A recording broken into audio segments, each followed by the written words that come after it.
everyone, and welcome to PWN Norway's event for Oslo Innovation Week, Growing Sustainable Practices Within Traditional Industries. Tonight we're going to be looking at new technologies that are being used in traditional industries like energy, IT, fashion, and how it's creating a sustainable future. For those of you who don't know, PWN Norway is a global network working to advance gender balance leadership. And we have two different locations here in Norway, Oslo and Stavanger. And starting next month, we'll have actual physical events. We're excited to have you tonight, and I'd like to introduce you to Edie Carey, who will be our speaker. Yes, thank you so much, Anne. Anne has been the project manager for Oslo Innovation Week, and we really appreciate your time and you being here tonight. So I'll just reintroduce myself. My name is Edie Carey. I'm the Vice President of Events for PWN Norway. And tonight we are here to talk about how creative tech is forging different practices within traditional industries. So I just want to kick it off by letting our speakers introduce themselves, and we'll start with you, Annette. Oh, hi. My name is Annette. I'm the founder and CEO and creative director of Avan, which is a value-driven and tech-driven fashion brand that designs comfort-first fashion for women.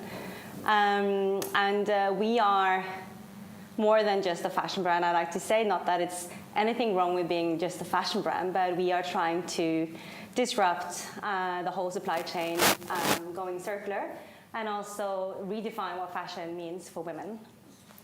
Excellent. Any takers on next? Sure. So my name is Amina Ansari. I'm the head of corporate and PR at Equality Check.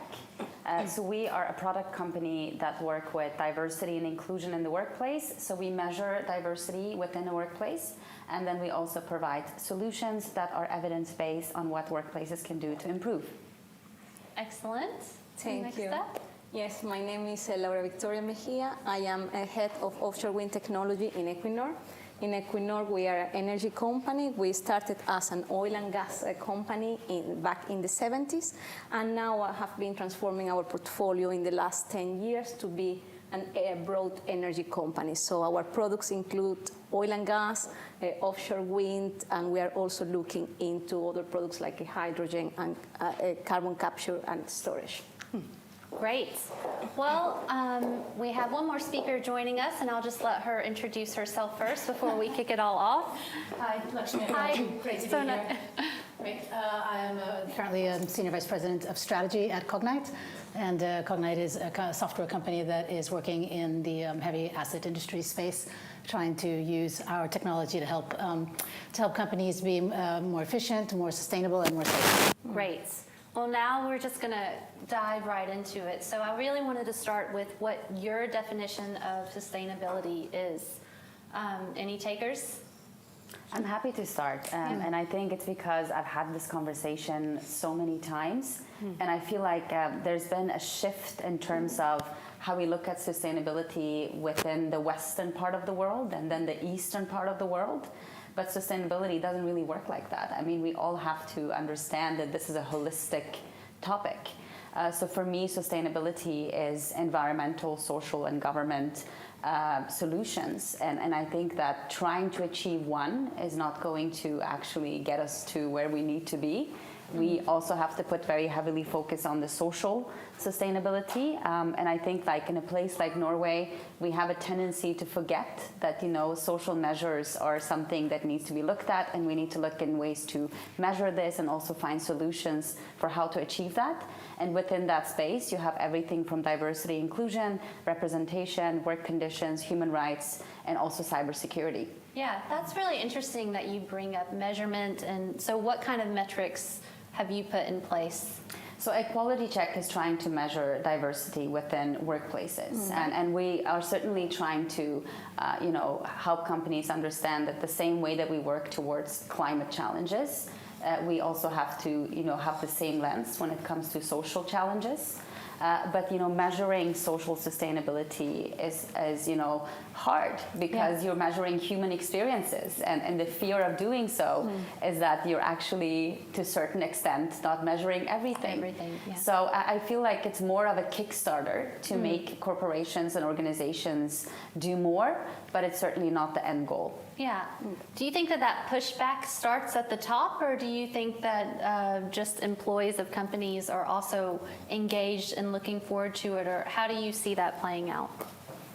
I mean, I think for us, the biggest challenge is that we feel that a lot of organizations and corporations don't understand that the social is also a part of the sustainability debate.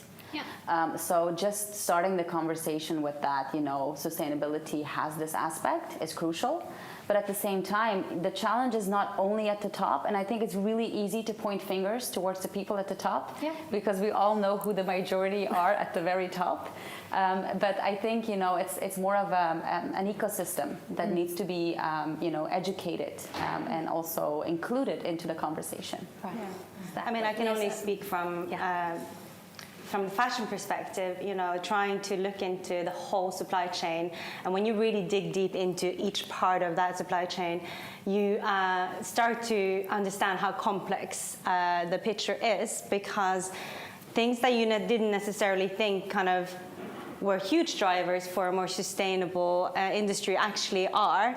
And it's that kind of interconnection between the sort of production and development phase of products to the actual buying experience and the reason for why you buy, and then going back again to the reason for why you produce. And so it is complex, but it's also what makes it super exciting to be part of the change that's happening now with tech to disrupt like an industry that is in desperate need, and we're kind of like living through now the consequences of this not having been done before.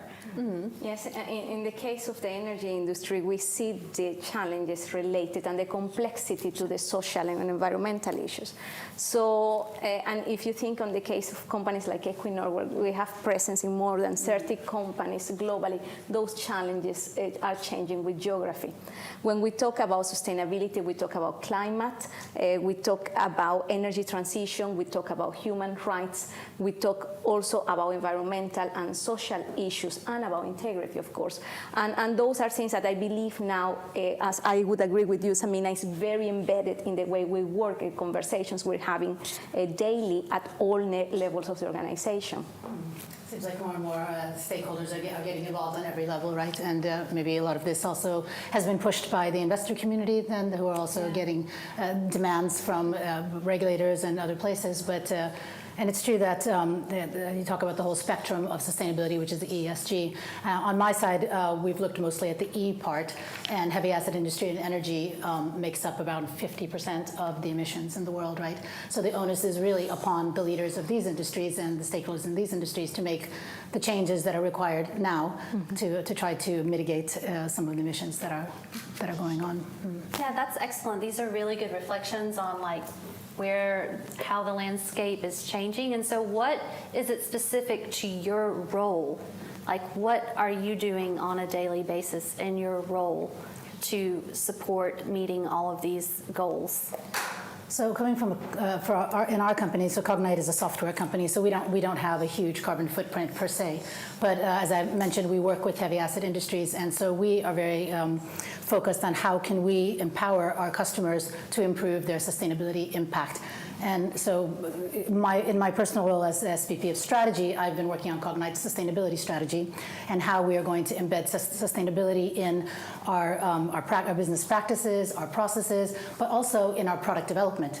So how are we going to then put in features in our product to help our customers to have more accurate, efficient ways to measure their sustainability impact, to track that, and to be able to, to both report that, and also as they work on, let's say, one of the key things that an operator would be interested in is optimizing their facility or their asset at any given time, that they're able to see how that optimization will or will not affect their sustainability footprint, or at least the environmental footprint in this regard. Because I completely agree that we mustn't forget the S and the G, that, as I said, from my angle, I'm more focused on how can we help with the E, right? Right, exactly. I mean, I think it kind of goes back to the same thing, though, because a quality check supports, organizations perform at their very, very best. And in order to do so, you need to ensure that you have all the talents represented in the room. Right. So even if the focus is within the E in your work, you also have to ensure that you actually have the right minds in the room. And that includes, the social aspect to ensure that all the talents are there for ideas.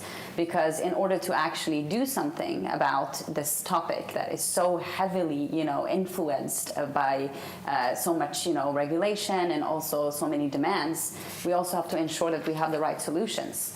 And these solutions, they don't just, they're not created in the vacuum. They're created in collaboration with different people, with different stories, different backgrounds. And I think, one of the missing links in all of this, also in Norway, I see this quite a bit, and I'm very shocked by that, is that you don't have enough women in the leadership positions, right? Also in the energy sector. And we need to do something about that today.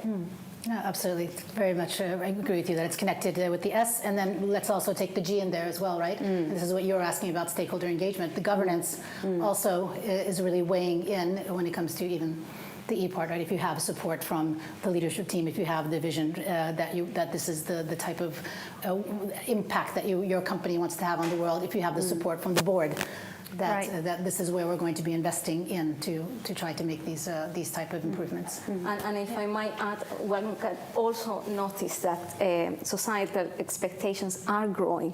People are expected to be treated with respect at all levels, in all type of jobs. That wasn't the case 30 years ago. So there is an evolution also on the way how we think about these issues. And it's very positive.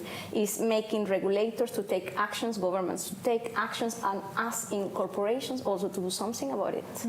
I mean, there's a push from every angle now. I mean, what we do on a daily basis is, well, first of all, both our product and business model is kind of, a part of this journey towards circularity. We have a product that is produced in circular fabrics and designed to last and to be worn across categories so that you don't have to change, you don't have to over-consume, and we don't have to overproduce.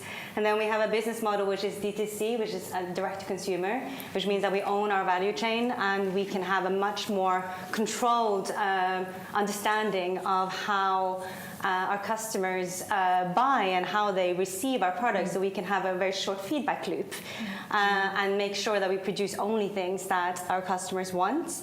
And then now, like having been in this game for a little bit, we see that, okay, so we're kind of optimizing our product and our business model every day to kind of reach our goal, because circularity is, again, a very complex journey. But now we're looking into how can we actually optimize our platform, our technical platform, to make sure that that in itself becomes our sustainability manager, because it's hard to be dealing with growth as a startup and circularity at the same time as separate things. How do you make that digestible for people who come to Awan and shop? Like, how are you telling your story? That's a huge part of the challenge for me, because you want to say so much, but people have a certain window to receive information, and a huge part of our job is to actually make sure that we are on track with our goals, while at the same time keeping our customers with us, creating this community and feeling up that we're doing this together. So to create a co-creational brand using tech and being educational at the same time, it's certainly a very different fashion journey than what would have been made like 10 years ago. Yeah, exactly. I think across the board, we can all agree that what I keep hearing is, okay, it really just requires a mindset shift, to become more sustainable, to start pitching in. But I think in this era, sustainability, it's become such a buzzword. So if anyone would have like the 101, steer clear of this, or like, what do you see going wrong? It doesn't necessarily have to be from your industry. You don't have to name names, but what would you say people can do to start avoiding just making sustainability a buzzword or making attending events, cool, and then you go home and you learn nothing? Like, what do you see happening in that space? Well, I think that the old saying, what gets measured gets done, is a good one here. Yeah. So again, sustainability is not just something we talk about, it's something we measure. And then we track, and so we monitor, and we also measure our improvements or lack thereof and work on that. So that's one area. Yeah, that's very concrete. But I also think that, to also better understand why is it that we're talking about sustainability? I mean, what are the main challenges? What are the problems? And I think that we use a word over and over again for a number of years. You sometimes tend to forget why you're doing this. And I think COVID was a great indicator of the fact that the way that we live is making our planet and people sick. We can't live like this anymore. And also the data that has come out, and I completely agree that what gets measured is also something that potentially gets done, is that the data coming out of the COVID crisis shows us that even though Corona did not discriminate, we see huge social differences. I mean, different groups are affected in different ways.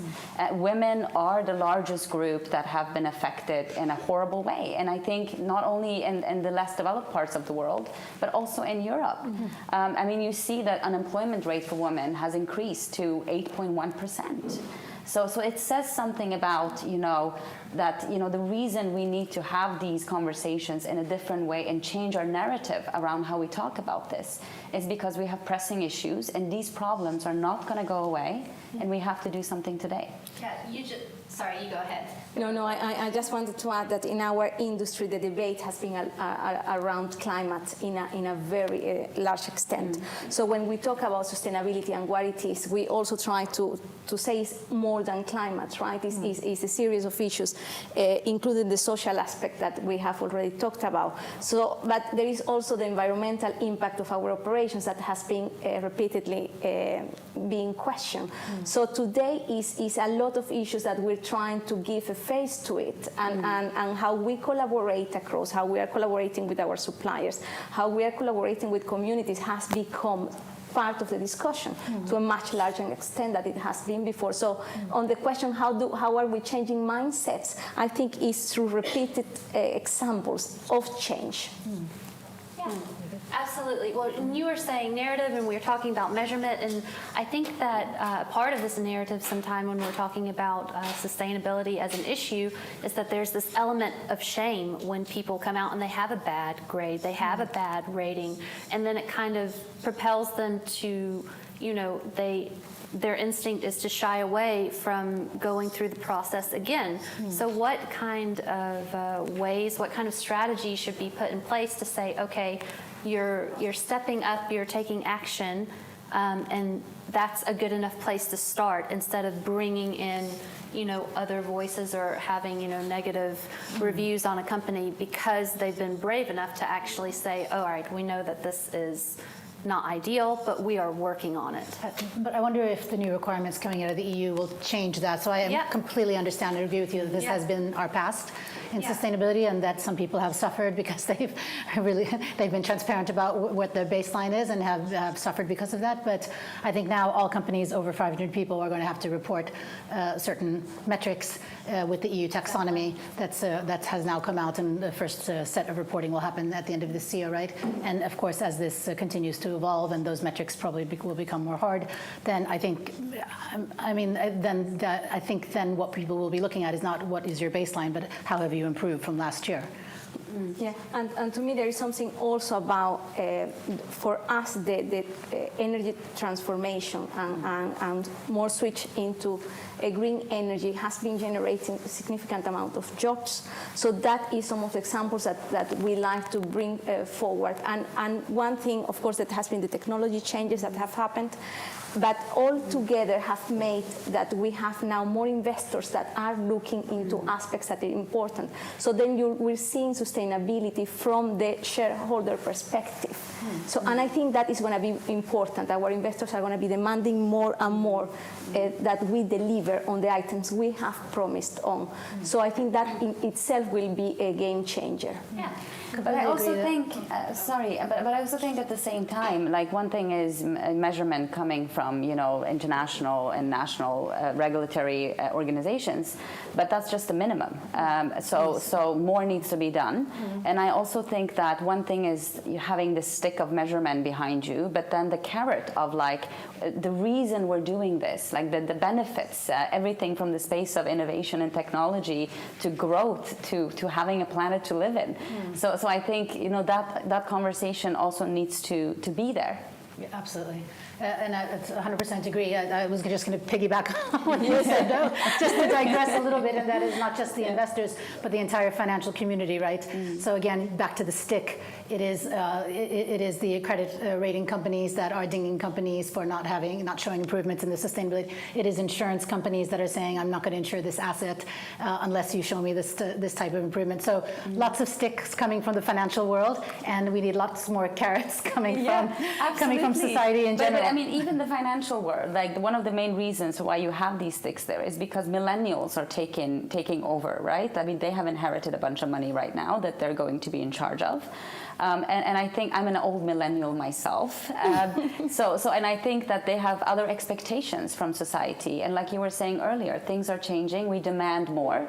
And I think it's because millennials have realized that they're inheriting a planet that is quite ill. Yeah, I mean, again, from the fashion perspective, no, it's becoming clear that customers are voting with their money now, and it's not enough to just say that, oh, we're producing an organic cotton, which is hugely controversial in itself. You need to, as you said, deliver on the interest is there to be more holistic and to be sustainable and take good choices, not for yourself but for the planet. And it's up to us, the brands, to actually deliver on that in a real way and not just as a buzzword. Yeah, exactly. But I was thinking on that point that the social media, the platforms to raise awareness has made a huge contribution to the topics. We see a lot of information on what we're doing to the environments, what we're doing to societies. So we have raised awareness in a very systematic and intelligent way. So I think that is back to the point. That's why we are demanding more, because we know more. There is more information available to us. And that wasn't the case 30 years ago, probably. No. When we talk about now say it again, that word. Millennials. Making their choices, raising their flags, and the customers making their votes with their money. I think those are really great examples. And I also was thinking about as the young people who are newly educated come into the workforce, and maybe I'm putting you on the spot. Maybe I could ask you though, in Equinor, what you see of a pipeline of fresh faces who are applying for your greener investments versus the traditional fields that you have. Do you see a big difference, or? We definitely see that the new talents are being more demanding on the energy transformation agenda. Exactly. And we see it repeatedly. They would like to make a change. They would like to be part of that change. So definitely, when you see the new wave of graduates, they all have this change mindset, energy transition, transformation embedded on what they do.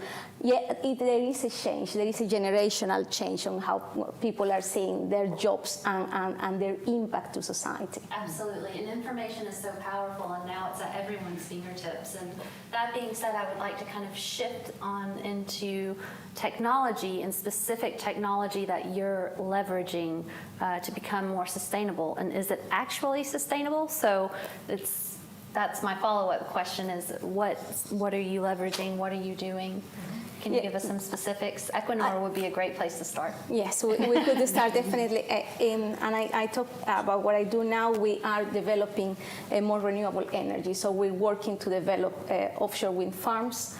It is a shift on the energy mix. So, and it's a technology that has been growing very fast and developing.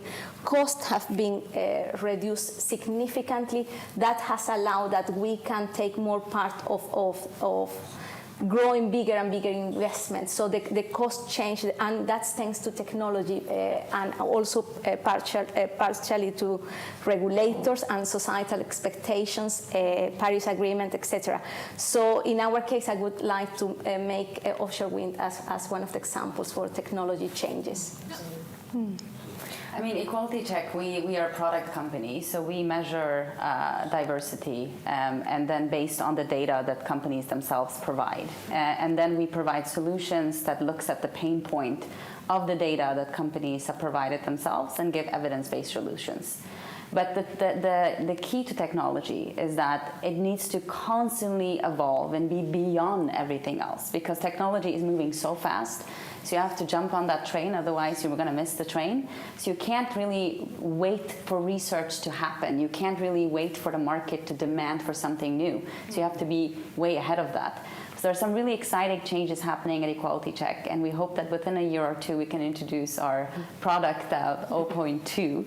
Excellent. We all look forward to it. Maybe we'll sit here in a couple of years and you can present it. So at Cognite, of course, we're a technology company as well and a product company. Yeah. And you know, the basis of our flagship product is to take disparate data sources and try to make sense out of it. And there we're looking at data from IT systems and operational systems and from the engineering drawings and putting together using machine learning to make some kind of sense. So here, obviously, this technology and this type of insight can be used for many things. It can be used for production optimization. It can be used for preventive maintenance. Those type of use cases in itself may have some sustainability impact if you are optimizing your production, maybe using less fuel. But then you can also specifically, and this is part of the work that we want to start doing into our product development, is you can also then natively from our technology to extract information about or metrics that help you to understand your sustainability impact. So they will be kind of related to this, but it's done in the same way, using it's empowering operators to then take disparate sources of data and try to get insights by putting it together in like a contextualized way. And we also use like digital twin technology as well, right? 3D, and so trying to, let's say, simulate how a production facility may operate and what the impact could be there. So technology obviously is going to be one of the, I mean, at the end of the day, like at Cognite, we believe sustainability is a data problem, right? Yeah. If we can understand the data, we can make some improvements. And tech is the cornerstone. Yeah, I mean, I think fashion is such an interesting industry. I mean, it's huge. We all wear clothes. It's connecting a lot of different industries, actually. And it's, the second or the third biggest polluter. Yet, tech in fashion is still very new. So it's a very exciting space. As a D2C brand, we are inherently tech-driven, I would say, more than anything. We're using technology. Our platform is technology-based, and we also produce clothes and fabrics that are produced with technology. They're optimized on a nano level for more comfort and breathability and softness and so forth. But what I love about the startup mentality, or just building a startup, is that you start to really understand your industry and your product, and you start to connect the dots, and then you realize that, the solution might not even be here yet. I can create that solution. So like you guys, we are looking into now what our biggest pain points are, and looking how can we build our platform to serve this and to kind of serve us more than anything, but then maybe create a solution that can serve more brands wanting to be in the forefront of building a circular fashion industry. And that's why it makes me so happy to see all female panel today, because not long ago you just had these little white boys sitting in their garages developing technology for the rest of the world, and I mean that's not how the world works. I mean, we need to ensure that everyone is accounted for when we look at solutions, so that we actually do have sustainability in the solutions that we develop. Yeah. Yes, so it's really hard to change in all of these industries. And so I guess my next question, I don't want to say what's the biggest challenge, but then how are you facing it head on? What is it that you're doing to drive that change, to get the key mindsets going? And I'm not talking about just measurement or from a data perspective, but I'm talking about how do you wield your influence, to help? change. I mean, the I just industry. think for me, my go-to is to be as blunt as possible. I mean, I think the time has come for us to just talk about the pink elephant in the room. So I think if I walk into a room and I see that something is missing, I point it out. And I think, like, we've waited long enough to do something about this. So just being blunt and bold. Yes, for us it has become a daily conversation. When we talk about the products we deliver, we talk about climate immediately, we associate it with CO2. We talk about CO2, kilograms of CO2 that we emit per barrel of oil equivalent. So it has become so much part of the conversation that the solutions, a lot of the solutions are technology driven. Now we use drones to optimize production. We have also been using drones to detect leakages in the oil and gas sector. So there has been a huge improvement on what we do, and we are having those conversations daily. We're learning of what we are doing, and the bar in a way is raising every day. Well, God, what are we doing? I mean, I would say like the products that we, or the clothes that we design are comfort first fashion, and that might just sound like we're designing comfortable clothes because it's comfortable, but we actually believe it has a huge impact on sustainability, because if you're comfortable in your clothes, you wear them more, and they won't be the 20% or the 80%, sorry, that's just hanging in your closet. And we're trying to educate people that the clothes that you wear for one occasion can be worn for every occasion. And you don't need different clothes for everything that you do. So I think for us it's about playing equally on two fronts. One is the research and making sure that we are on the forefront and we keep on pushing innovation to be able to deliver the most sustainable solutions, fabrics, designs and so forth. But on the other hand, make sure that we have our customers with us on this journey so that they understand it and that we get that kind of short feedback loop so that we're not like running in two different directions.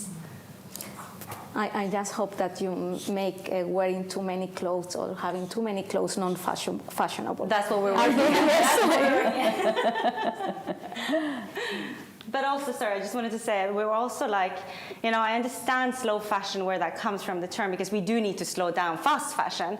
But it's also, I think, a bit of a misconception, because it just feels like you can't grow and scale as someone with a circular ambition, or like to be sustainable and still scale as a fashion brand. And I think that's also something that we've set out to prove that you can do if you're doing it right from the start. Mm-hmm. At Cognite, we're at the beginning of this journey. I would have to say we have a pretty young workforce, and many people on the ground are very excited about this. And as I mentioned, we've had a lot of solutions that we've done together with our customers that have vicariously had some sustainability impact. And so when you ask what are we doing, so actually we're trying to create that critical mass, right? Oh, okay, so this has happened, but now, and it's about, like you said, it's about talking about it more, getting a focus on it, getting it as part of a natural part of what we do, not a byproduct. And so that's on the internal side. And on the external side, what we're doing is a lot of dialogue with our customers, because as you said, they've already made this a central part of their conversation, and trying to understand like what is it that we can do with our technology to help them in which areas, because sustainability is huge.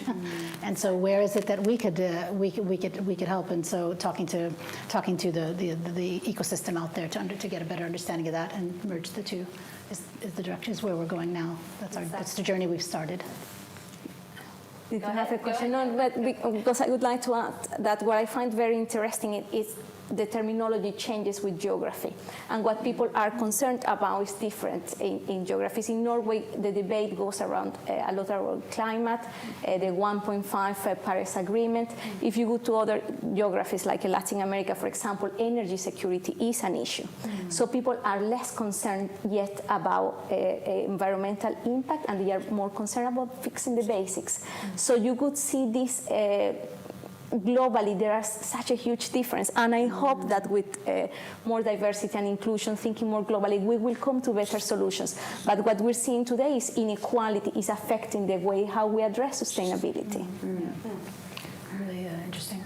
But of course, now that the U.S. and China have, the U.S. has rejoined and China has joined the Paris Agreement, I think my understanding now is like 97% of the world's emission is now committed to the Paris Agreement. So that gives hope, despite, I mean, we still have a few years getting back on track, but I completely agree with you on the kind of disparity of the pace that this is going and what the priorities are right now. But at least there has been then a good level of now commitment for what's going to happen some years down the road, that everyone wants to get on that same path. Yeah. No, absolutely, and we are committed to deliver that change, and I feel so many other people are. So I am very positive this is gonna work. It's probably gonna take time to get there, but it's definitely looking positive in my view. I was just going to say, because you all come from such diverse sectors, is there any firm or organization that you look to for inspiration and that you see are, trailblazers in this field, and that you take from that and you try to adapt it into your own industry? That was a tricky question. I need to think. I mean, there are a lot of value-driven brands, and I think you can't really start a fashion brand today without really looking into what your sustainability strategy. However, I do think that there are still a lot of fashion brands that aren't looking at the whole picture, and the big ones are really trying to, turn things around, but it's a very slow process. But I would say that there are definitely some newer, mostly D2C brands that are really trying to do it right from the beginning. I think Asket in Sweden is a good example of someone who's really taking this seriously and being co-creational with it in the same way that we're working to do.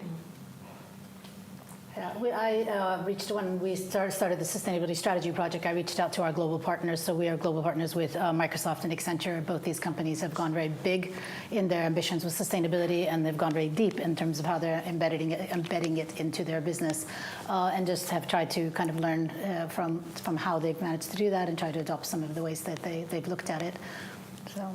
Yeah, and I also think we shall give some recognitions to the automobile industry that has been changing, one could say, towards the right direction and in a sustainable manner. So what we're seeing, and we see it especially in Norway, more electric cars, and I believe a lot of the players are delivering more and more products that are more sustainable than they were a couple of years ago. So I think that is an industry that has been changing, and that is definitely in a change road. Yeah, and I think also we need to not forget the individuals that also inspires us daily, right? Because one thing is the company organization, but I think for us, we've had so many different pioneers inspiring the work that we do. I'm inspired by Isabel Ringnes and Maria Sunne, who are my bosses every single day, and I think they're champions in taking on this mission to actually measure diversity and inclusion in a way that it has never been done before. That's amazing. Yeah, that's very well-rounded answers. That kind of threw a curveball to some of you. But also, it wasn't too long ago, it was only 2 years ago that Oslo was named the European Green Capital, and you have awards like this and Greenleaf and recognizing different cities. What kind of gap do you think could be filled between, collaborating with different businesses in different cities like this? Do you see any potential of your companies either getting on board, or are you already doing something? Is that even a question that you're entertaining? Yeah, in our case, we work very closely with local communities. It depends on the nature of our operations. Typically, for example, in Scotland, we have offshore wind operations, high wind, and the community we have been growing at the same time that the community has been. So we talk topics like biodiversity. How are our turbines in the water affecting species, marine species, is a conversation we're having quite often, as an example. Yeah, I wasn't quite sure I understood your entire question, but just in general, there's almost nothing in the world that can be solved by ourselves anymore. Yes.